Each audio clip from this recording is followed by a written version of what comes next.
Hi, this is Justin Coletti. You may know me from Sonic Scoop, but I am with one of my favorite plugin makers today, Plugin Alliance and Brainworx. And I have on a super great guy, probably the mixing engineer's mixing engineer, Mr. Michael Brauer. Michael, thank you for joining us from your home today.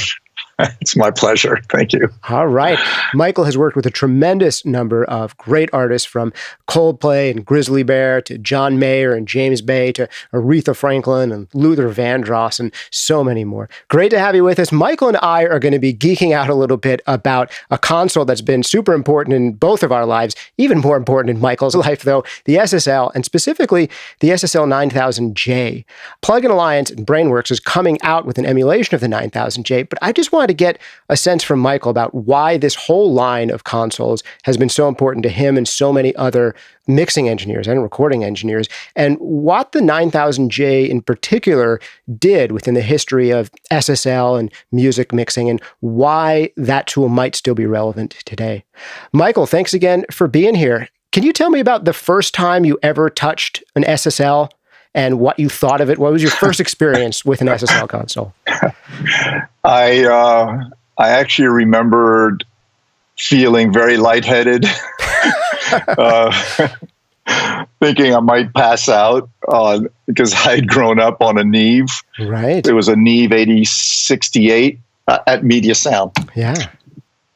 Recording at that time, been recording a lot of R&B, Luther Vandross, Aretha, a lot of artists at that period of time. And there was a point now where things were changing and I was no longer at Media Sound. I was going to another studio to mix something that I had recorded on a Neve.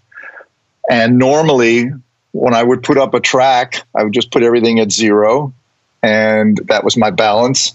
And the bottom end felt fat. Everything was big. And then the first time I put the same exact track up on SSL, there was no bottom end. There was no punch.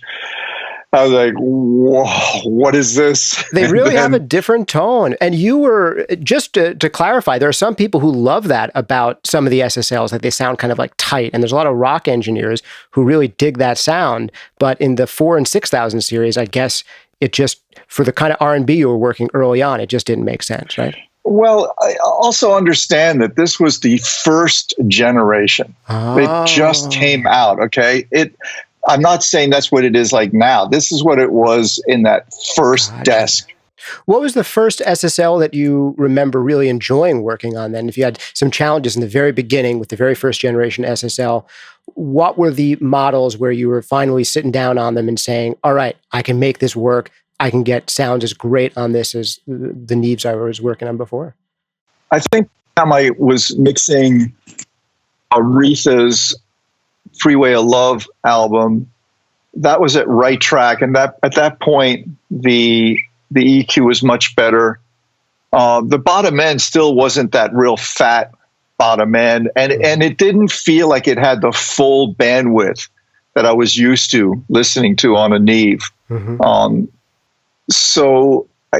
But it was something I just adapted to. I mean, you mix enough on a desk and you make changes. I mean, I found myself always going to outboard Neve EQs or outboard Pultecs.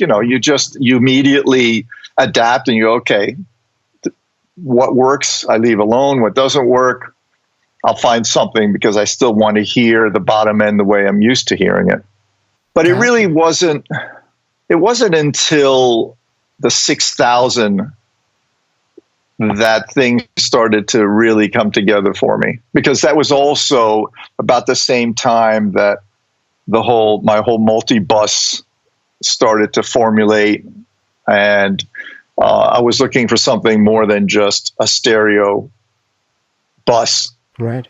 And Frank Filippetti had just introduced the 6000 to Right Track, and it was at that point when he was describing how it works for film that I thought, wow, man, I can apply that to what I'm doing. And the 6000 was sounding really good. It was punchy.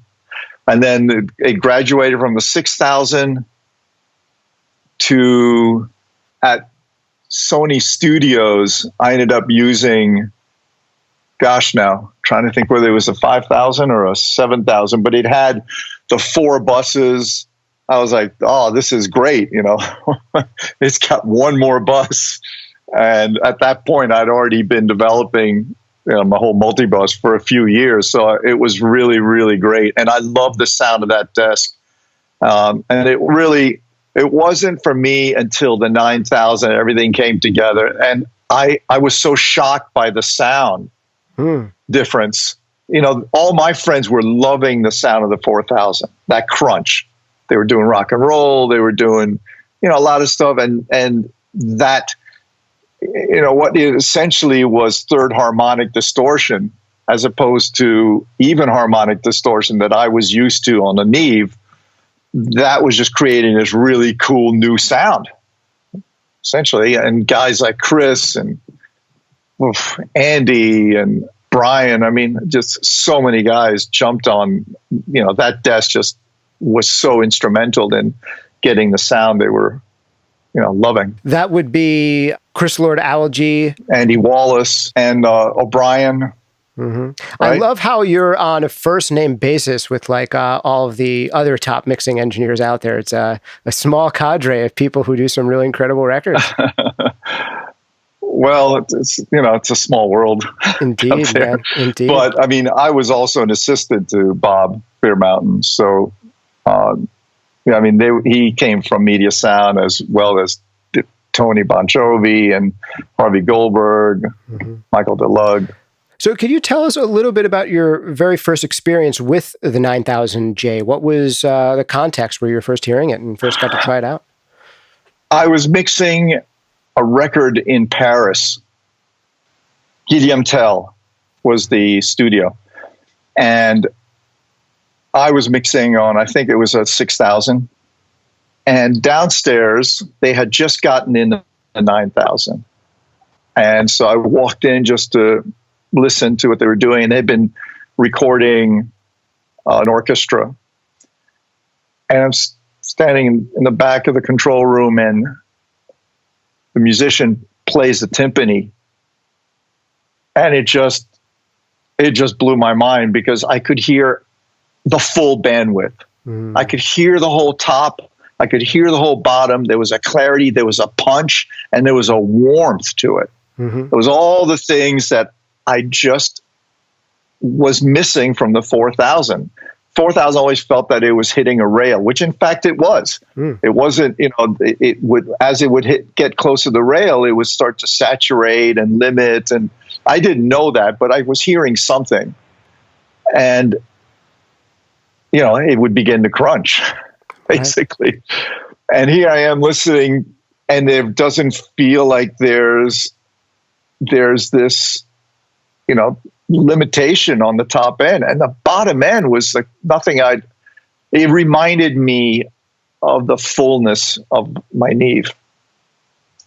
So when I got back to New York, I started asking. I was at Sony, and I was like, "You got to get this 9000. It's unbelievable. It's what I always wanted." And sure enough, they eventually got it, and I was so happy. Once I actually started mixing on one, I fell in love. It's like, now I have the best of both worlds.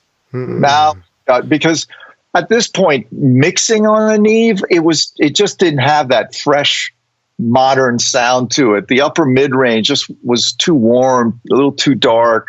It was great for the days when I was mixing R&B and stuff, but it didn't. The Neves just didn't have that upper mid-range excitement and energy. And, some of that third harmonic distortion that, added to some of the ear candy and push. So with the 9000, I was like, yes. I had pretty much been doing multibus mixing now for several years, and this was it for me. I was like, this is it. This is everything I want for what I've been trying to develop. And I never looked back. And it was interesting because friends of mine would say, "How do you use that 9000? You seem to be the only one to get it's to be so punchy. I remember, I think Rich Costi told me that one day. He goes, "How do you get it so punchy?" And I was like, I don't know. I mean, it just, with what I use, the Multibus stuff going on, it's so great. And I think at some point he eventually started mixing on one and really liked it too. And I don't remember what advice I gave him for that, but he figured, well, if I can get it punchy, so can he. Right. And, I mean, he's moved on to many different consoles. He's always searching for something new. And whether he's gone hybrid, he tries everything. Yeah. And you're not just using the SSL bus compressor over the whole stereo bus. Obviously, you're doing the multi-bus thing. Just to refresh my memory and our listeners' memory, what components are you using that SSL built-in bus compressor on? Which bus is that? Well, the final stereo bus I'm using, and that kind of glues the A, B, C, D, all my sub stereos, because my traditional way of mixing used to be into a Neve 33609, into a couple of Pultecs. That I maintain on sub stereo A. And then on B, I have a distressor.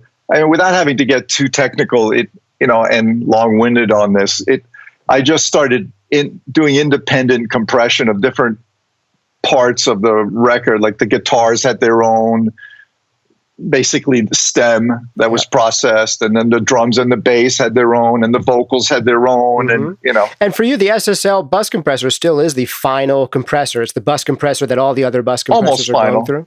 Ah, gotcha. Almost final. I mean, and it wasn't working very hard. It was just taking all those sub stereos and just kind of gluing them together. Right. And of course, I had some of the individual compressors going on the desk itself. But one of the things that I absolutely loved about this 9000 was the EQ. I just felt that, I liked the 4000, but once I got onto the EQing with the 9000, it was, to me, had so much more punch.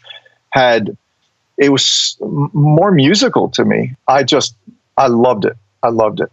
Good stuff. Now, on the dynamics, where would you find yourself using the dynamics the most? What kind of elements were the built-in channel strip dynamics useful for you? I used that a fair amount, I'd say, on backing vocals. Mm-hmm. I always had this one position where they would kind of look at each other.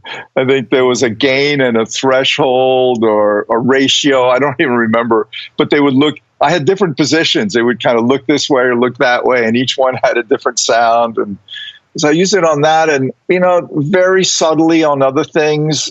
But I remember most of the time I was using it on backing vocals and maybe a little bit on the bass, because I already had inserts across the bass. And I used to also use it a lot on the overheads. And I popped it up so it had a quick attack. Mm-hmm.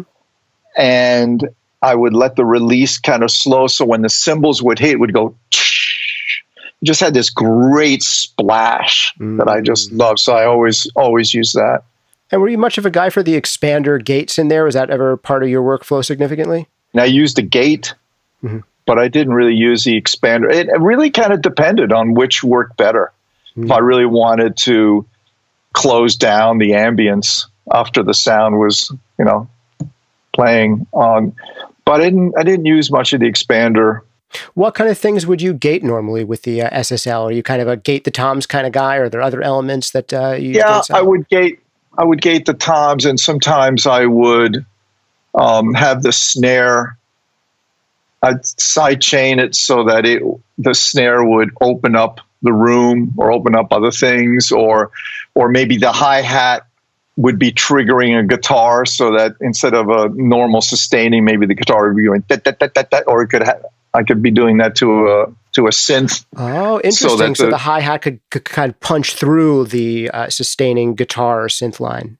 Well, it would, the synth line, a sustaining synth line would be triggered by the hi-hat. Right. So it'd be a side chaining that you can do. You can connect them all. Mm-hmm. And so that was a trick that was, if you wanted more percussion, a rhythm in a synth that was just sustaining. You could have the hi-hat, Yeah. It's trigger the opening and closing. So many of the things we take for granted now in our DAWs really started with those SSLs. I mean, the fact that you could have like sidechain compressors or dynamics on like every single channel, the fact that you had all of these buses where now you could really be mixing through separate buses, each with its own compressor. That really wasn't happening before maybe the 6000s, and then the 9000s just took it to another level. And it was almost like a big analog DAW in some ways with the kind of flexibility, right? Well, the 9000 just had an entirely different sound, and it was something that was closer to how I wanted to hear my mixes. Yeah. Most other people that I knew were okay with the 9000, but they stuck to the 4000. They were, their records sounded great with the 4000 and with what they were doing. And then others, we were, like myself, was just like, oh, it's everything the 9000. I know. And when I was kind of coming up in the early 2000s, the 9000J was kind of like the console to have in New York at that point. And for, I think, a lot of hip hop and R&B producers started to really dig it, and pop producers, because of that extended bottom end and that open top end, like you were talking about. You're not getting saturation as you push it harder and harder. It's kind of clean, all the way up until the point where you run out of headroom, which is a different vibe. And when you do, and once you hit the head, that rail, it would sound like digital distortion. It would just go. Yeah. What happened there? That's the trade-off when you go super clean. That was the trade-off. So you learned. And then there were little tricks, like to avoid that, I would just turn on the compressor and just pop up that little quick attack, but not add anything, just turn it on and pop it up, but not change a threshold or anything. And that would take those little transients away so that it didn't clip. Right. So instead of the transient hitting the rail, the transient's hitting the compressor. And that probably and it would just grab that little transient because it had a quick attack on it. Yeah. So that was a trick that that we used. Last, just geeky question about the elements that are in there before I kind of get into some more stuff about you testing this plugin yourself for the first time. What is it about the 9000J EQ that you liked so much compared to earlier SSL EQs and other EQs in general? I think the low mid frequency EQ section was just super punchy. And the upper mid range also. I could get this incredible guitar sound where I could just push the gain all the way up. I don't know, around 4K or something, and the guitars would just sing. And it was so musical. I mean, I would also take top end off, low pass, but to even it out. But it was just,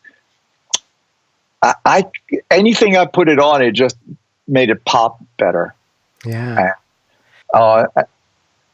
It's just a preference. I just loved it. Right.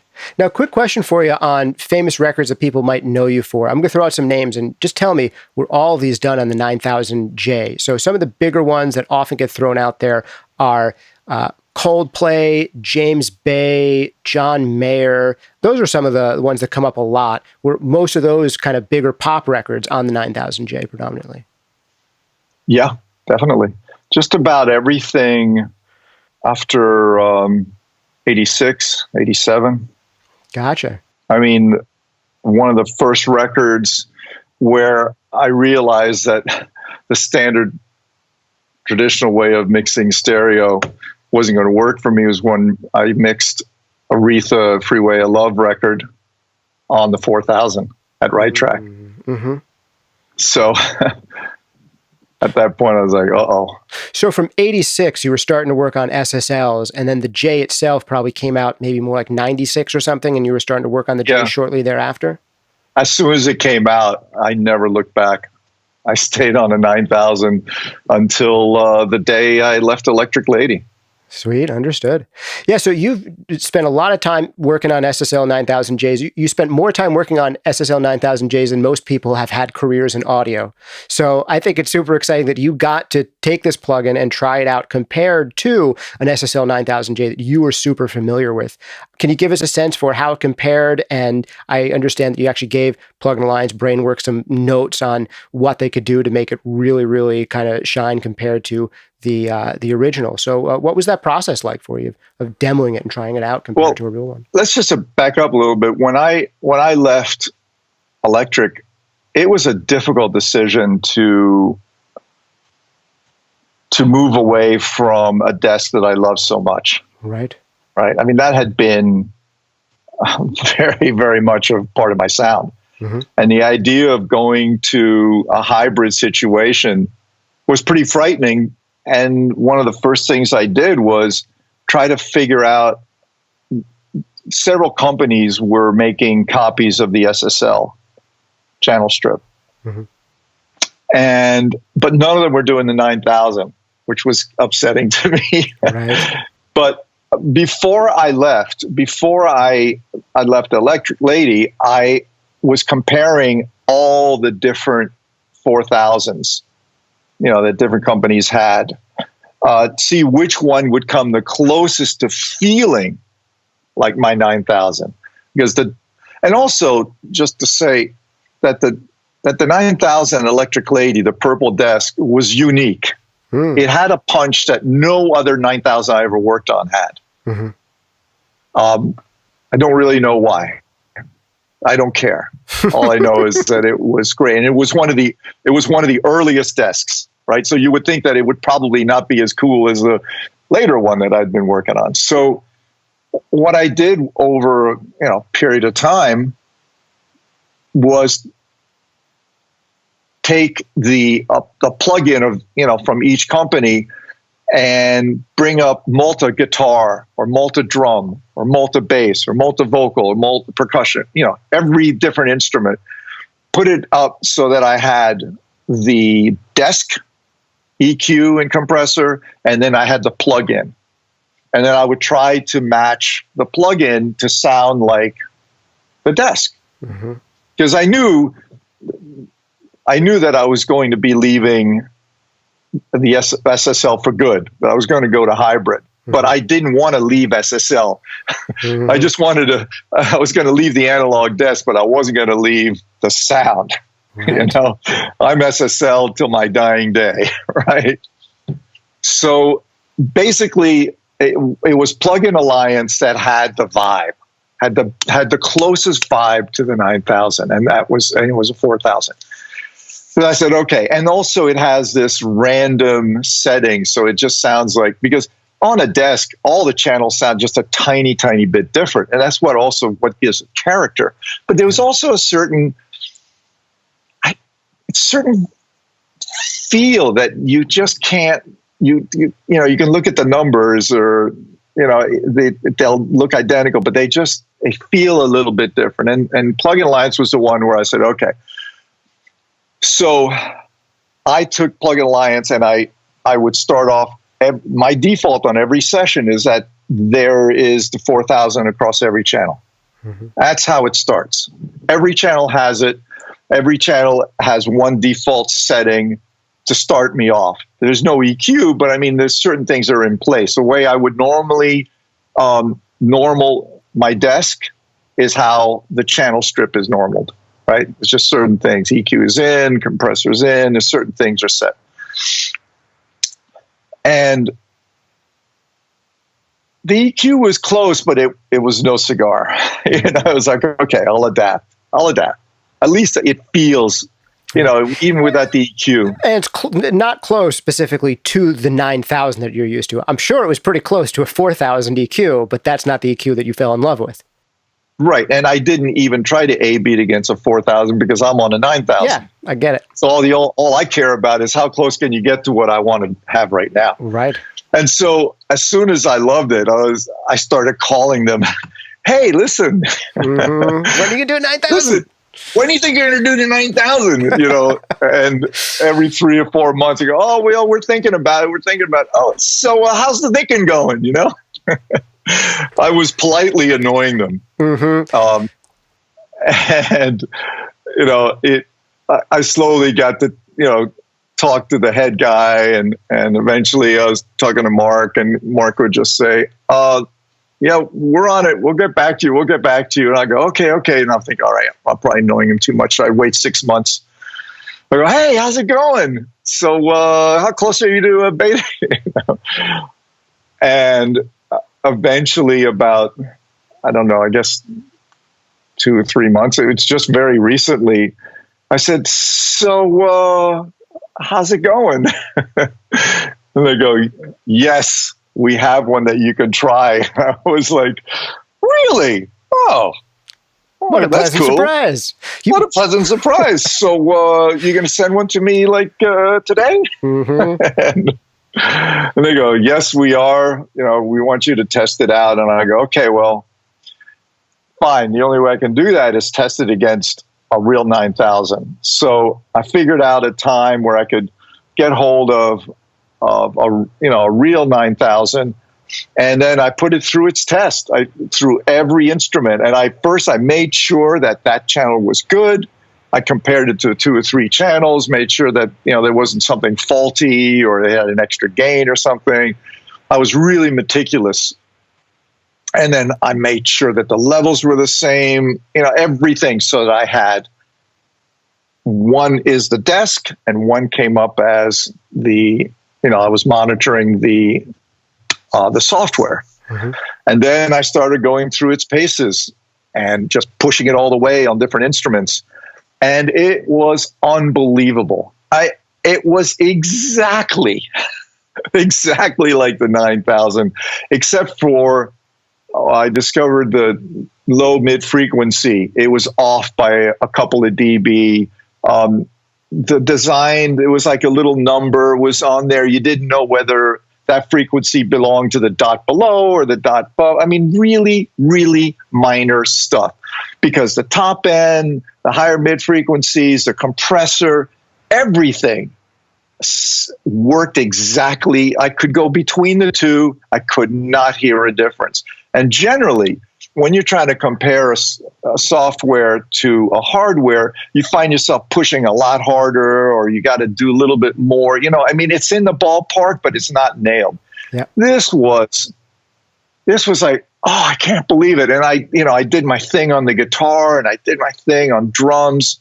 When you just go way too far, because that's when you're going to know whether the software is actually working, is when it starts to just, it's right on the edge. Is it going to sound bad, or is it going to sound like the desk?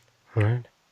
And with that little adjustment, I sent them the report. I sent them all my samples so they could see exactly what I was doing. I knew, and then I figured it that it was exactly just one band was just off by 2 dB, only on the gain, not on the attenuation. And they adjusted it, and then it was nailed, and I was just so happy. And just recently I wanted to mix a record and just put it all across, and Fernando, my assistant, goes, it's still a beta. Don't wait till it comes out, because, and I go, yeah, I know. I should have learned my lesson by now on that one. But, I was just so happy. And it has everything that the 4000 has the random setting. It has, you can add all the hiss you want on the side.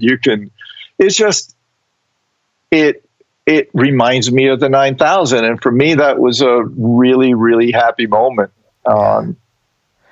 I know this is a wonderful breakthrough for you personally, because you can go back to using the EQ that you loved the most throughout your career. And compressor. That you developed, and compressor, right?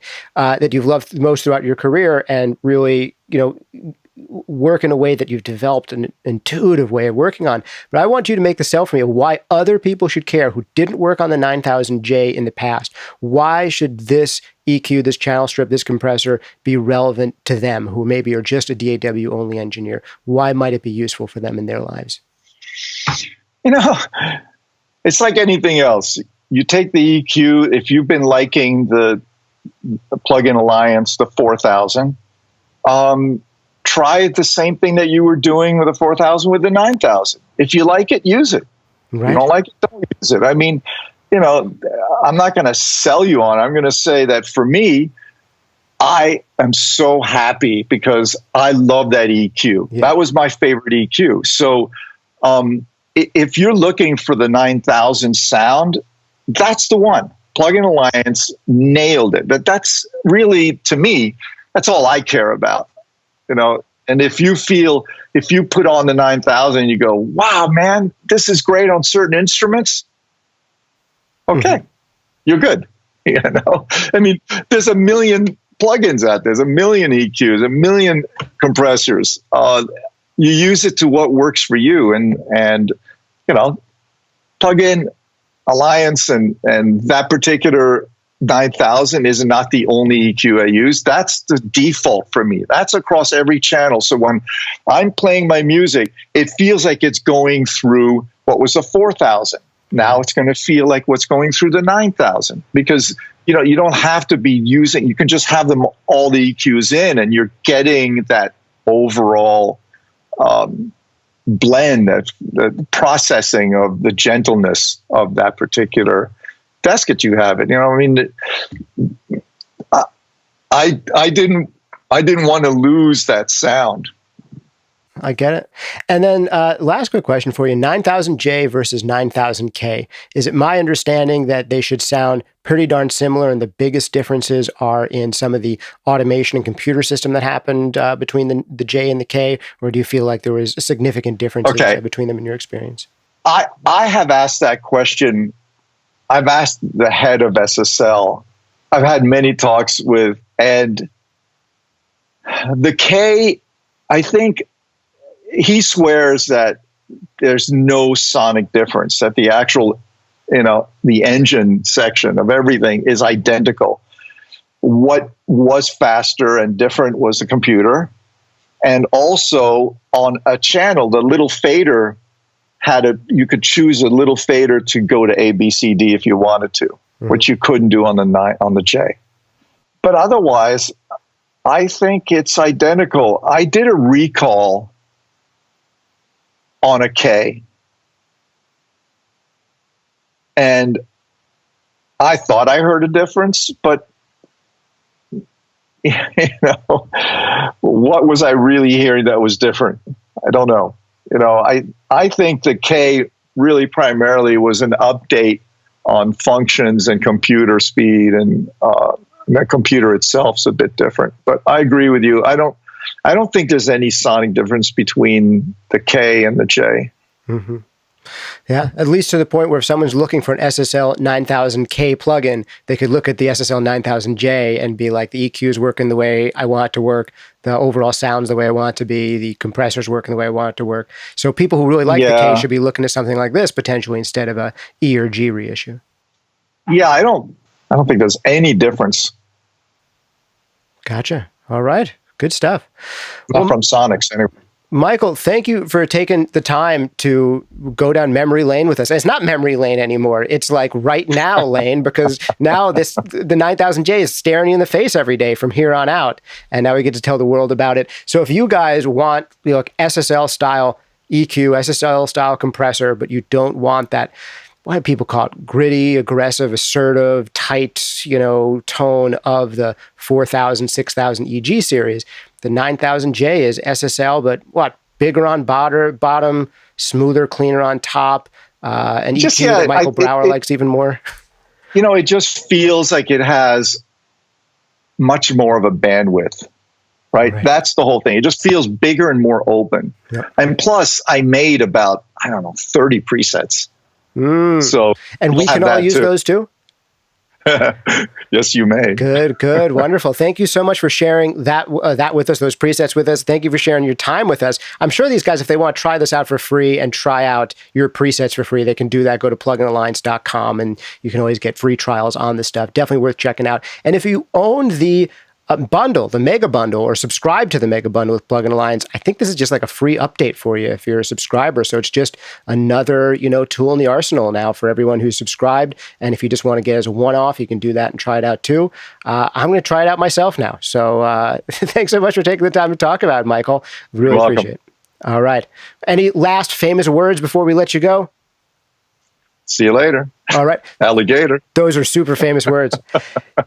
Thanks again to Michael Brauer for joining us. Thank you guys for hanging out with us. This has been Justin Coletti. You might know me of Sonic Scoop, but I'm with Plugin Alliance and Brainworx today. Check out all of the plugins they make at plugin-alliance.com. That's plugin-alliance.com. Thanks for hanging out with us. See you next time.